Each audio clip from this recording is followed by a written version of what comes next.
Hello and welcome to my channel. My name is Taya and I'm here to give you some tips and tricks for painting on Procreate. Today we'll be going over how you can achieve a realistic painting of hair. Let's get into it.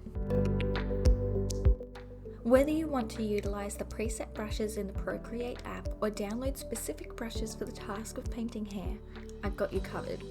For those who are looking to use the preset brushes, these are the brushes I recommend. HB pencil, 6B pencil, acrylic painting brush, soft airbrushing brush.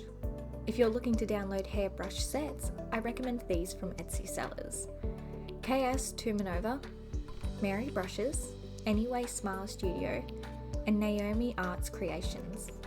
I personally use Angie's hairbrushes. I've been working on this method for painting realistic hair in Procreate for a few years now. I've made mistakes, swapped things around, and completely changed things many times over. This likely will not be the final method, but it is my current process. I will continually update you all as my process changes, but please enjoy this tutorial on how to paint realistic hair in Procreate. I personally believe it is important to have a minimum of 5 colours for a singular head of hair. This will include 1 to 2 base colours, 2 to 3 additional colours, and 1 to 2 highlight colours. These will all differ significantly depending on your chosen hair colour. Here are a few examples of colour palettes for different hair colours. If you are having trouble, you are able to create a colour palette by taking the colours from your reference image. Simply open your image as a reference and use the dropper to grab the specific colours you will need. Here are the steps for painting realistic hair in Procreate. The first step is to put down flat colour.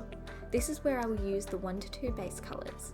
I will place the lighter colour over the majority of the hair and then add a darker base colour where the hair appears further back. And depending on the reference, add the roots to show the colour regrowing.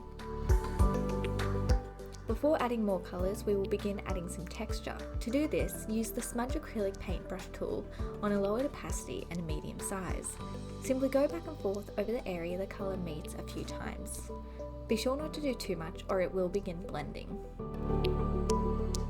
Next, we begin layering over 2 to 3 additional colours. Look at your reference photo continuously during this step and try to add colours where you see them. Don't worry about it being messy, we will tidy it up soon. Don't be scared if it doesn't look like hair yet, just trust the process. After the colour is placed where desired, go through and use the smudge acrylic paintbrush tool again. The first method is using a HB or 6B pencil to add in smaller hairs. This method may take a while, but it is truly what makes it super realistic in my opinion. The second method is using detailed hairbrushes. This method will be significantly quicker as you don't have to do one hair at a time. Next, open 2 new layers, one above the hair layer and one below. On these layers, use the full range of colours to add wispies. Anywhere the hair curls or ends will have a lot more texture and individual strands, so focus on these areas. I personally like to put a few highlight strands over the darkest areas to add some dimension to the space. Please let me know if this video has assisted you in painting realistic hair in Procreate. I'd love to hear your thoughts in the comments. Don't forget to subscribe to this channel if you want more videos just like this. Thanks for watching!